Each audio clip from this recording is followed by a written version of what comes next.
Let's speak to Professor Musa Xulu from the University of KwaZulu-Natal on the eve of today's ceremony. We saw yesterday the Prime Minister of AmaZulu giving a press briefing, if you will, on the state of readiness. And after that, there was singing of Amahubo by Amabutho, led by the Prime Minister Mangosuthu Buthelezi yesterday. And we speak now about the significance of not only singing of Amahubo, traditional songs or hymns, if you will, but also today's ceremony. Professor Xulu, a very good morning to you, and thank you very much for joining us. So yesterday the Prime Minister was at pains to explain that today is essentially a spiritual experience, if you will, a day of prayer where those who have since transitioned and those who are still alive get to know that the previous king has also transitioned and a new king is ascending the throne. How big of a factor is African spirituality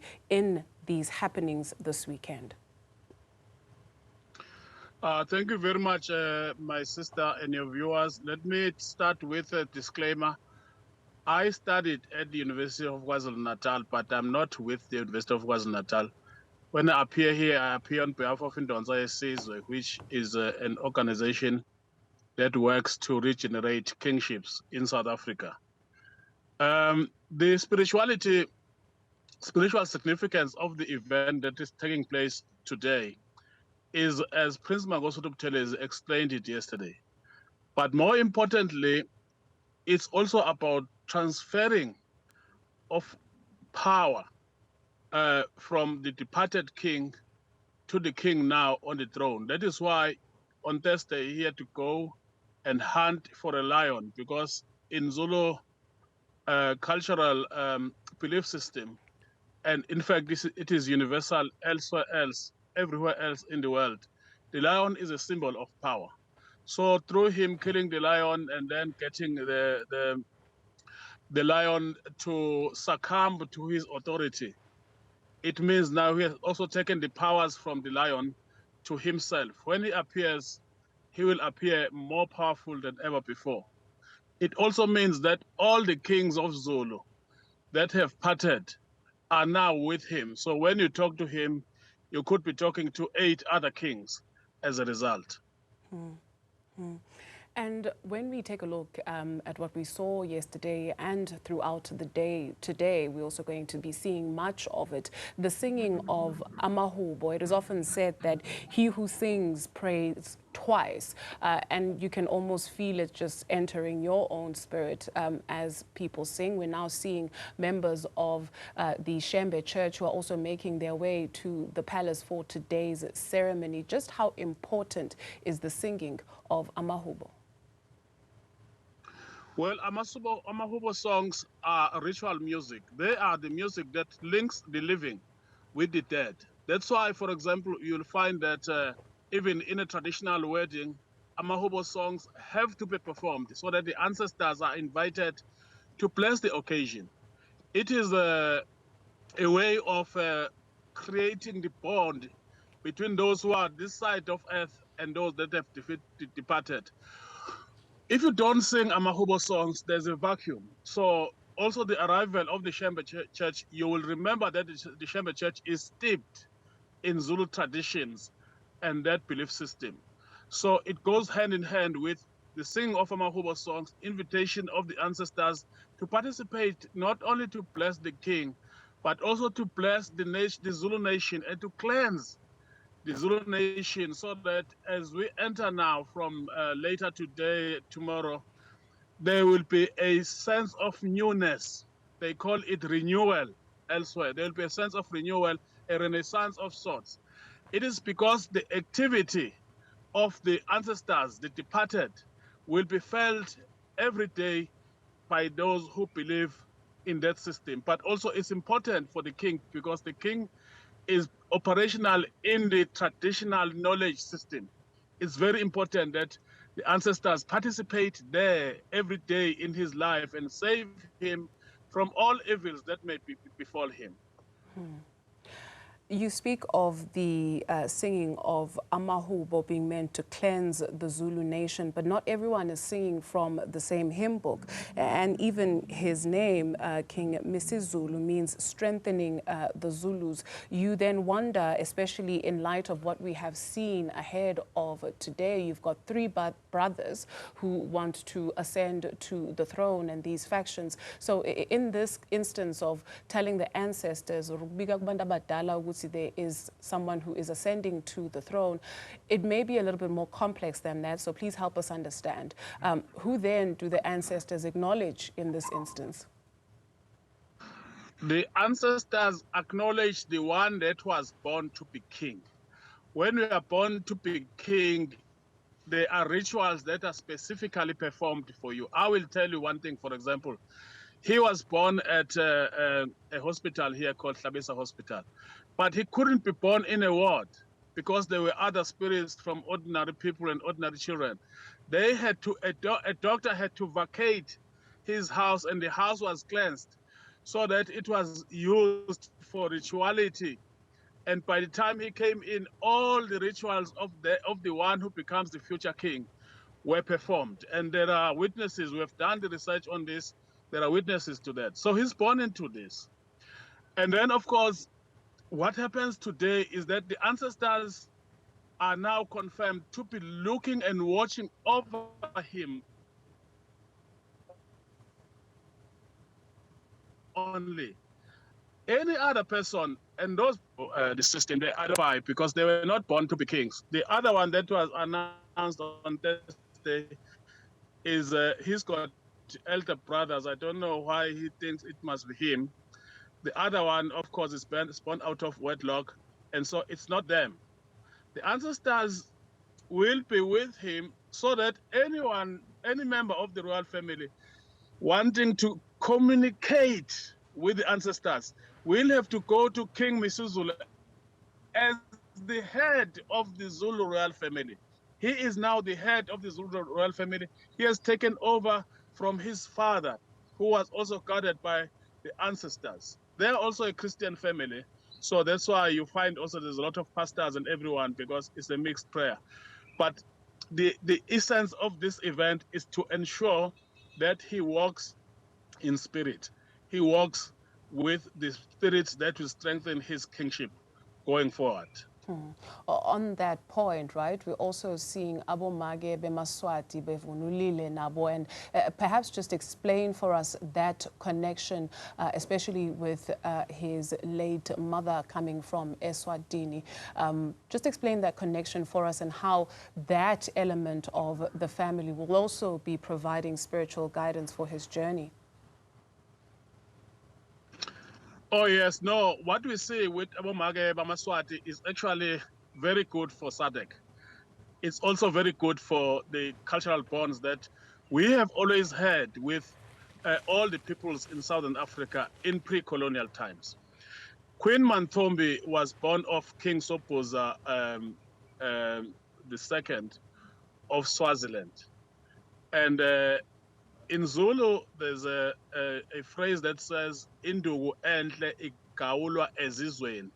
When you're looking for a good wife, you travel far from your own locality. So the king had to travel to another kingdom. Now, what is important is that in most of the Southern African kingdoms, and I've confirmed that this with the Venda and the Xhosa and others, a king is the one who is born by parents from two royalties. One royal blood must mix with the other royal blood to produce a king.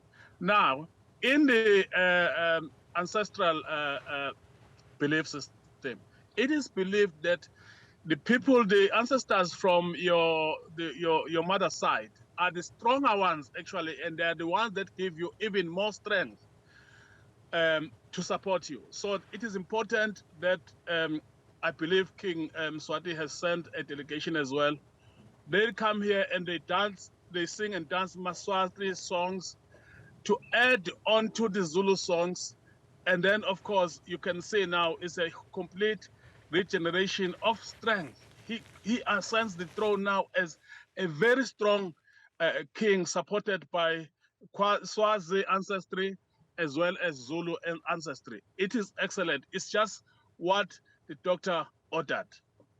Professor Musa Xulu talking to us about the spiritual significance of today's ceremony. Prof, if you could just please indulge us as we take our viewers to the ground, kindly stay on the line for us and we take in some of the sights and sounds before we speak to our reporter Ziyanda Ngobo, who is standing by to give us an update.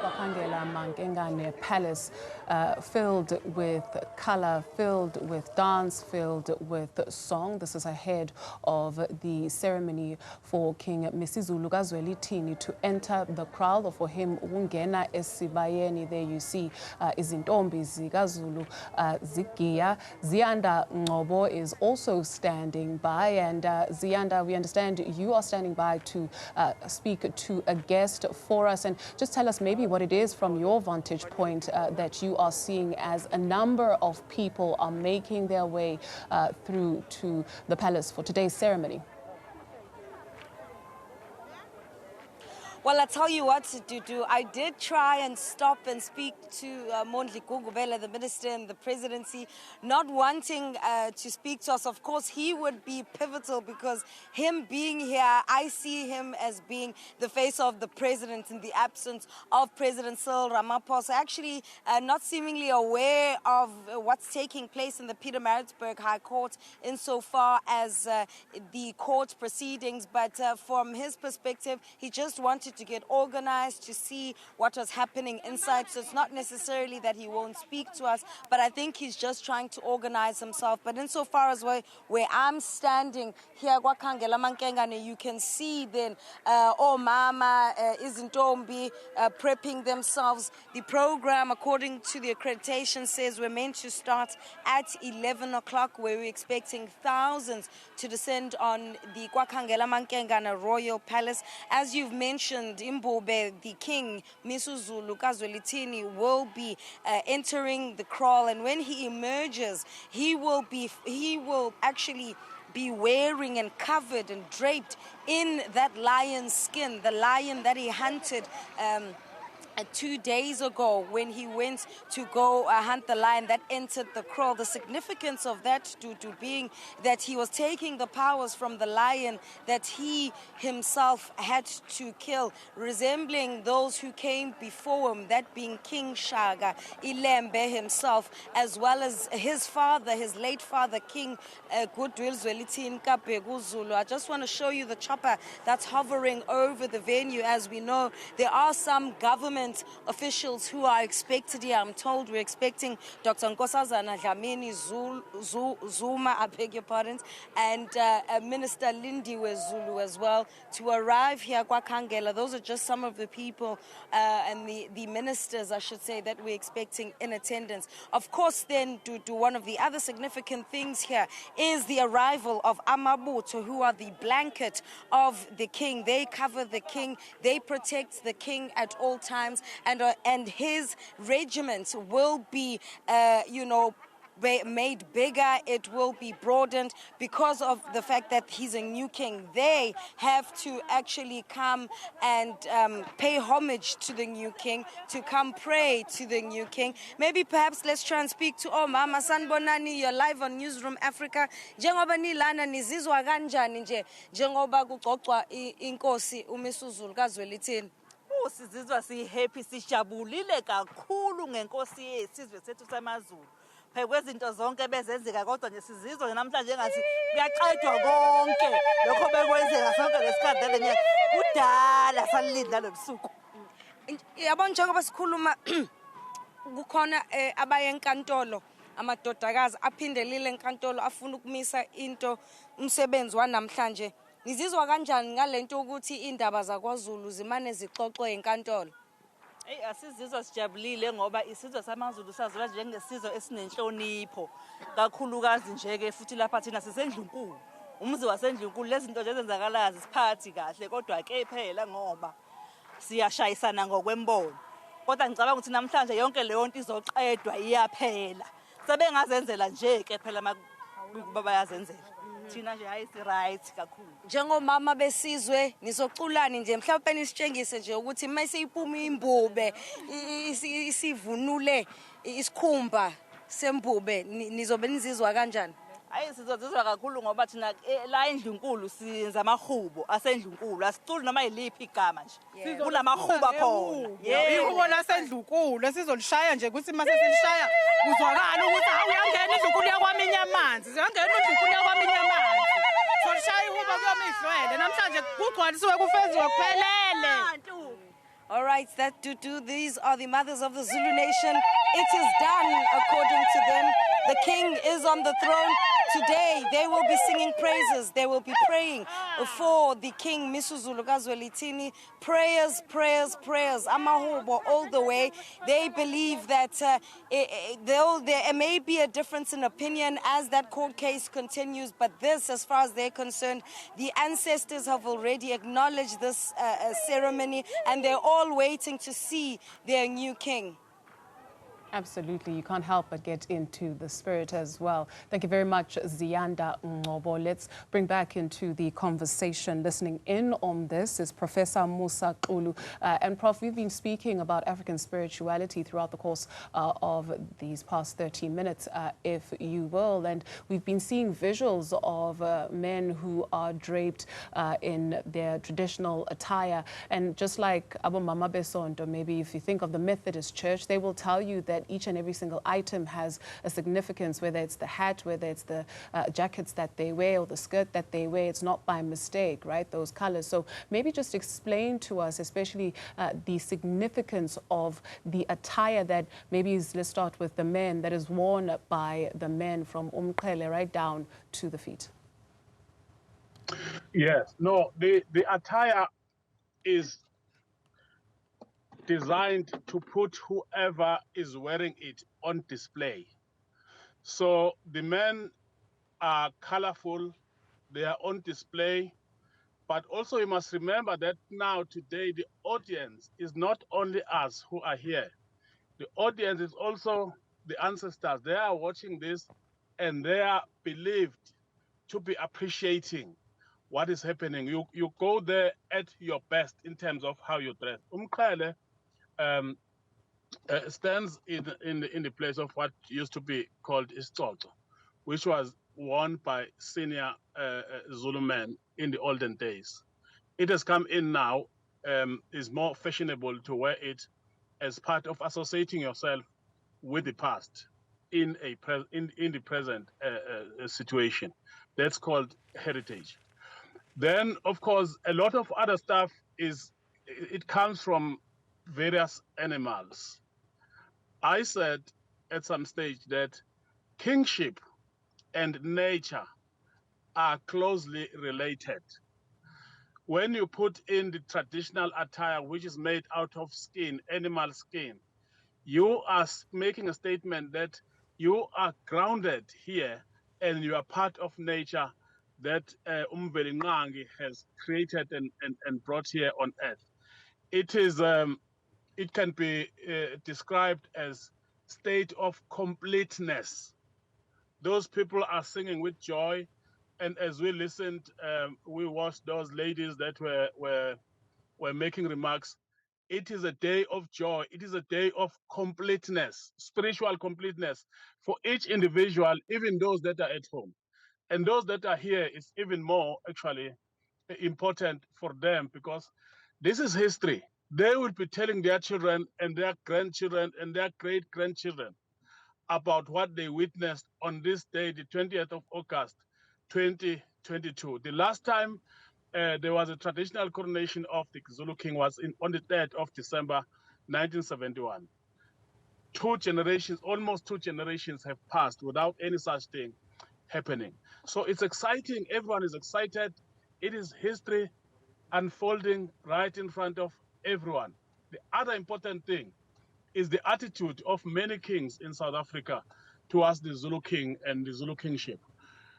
I have spoken to a few kings, and they all say the Zulu kingdom is a brother kingdom. Keep that kingdom strong all the time, because through the Zulu kingdom, whenever we look for a model kingdom, we look at the Zulu kingdom. And therefore, what is happening today is not only about the Zulus, it's about the kingdoms in South Africa, the kingdoms in the SADC region, the kingdoms in Africa. Just a few days ago, an organization that consists of all kingdoms in Africa contacted us Professor to say Xulu, they are with us. Unfortunately, please, I do beg your pardon. We just need to take a quick break. We'll definitely be back with you a little bit later on. Let's allow our viewers to just get some refreshments as we continue to bring you scenes coming out of KwaNongoma in KwaZulu-Natal.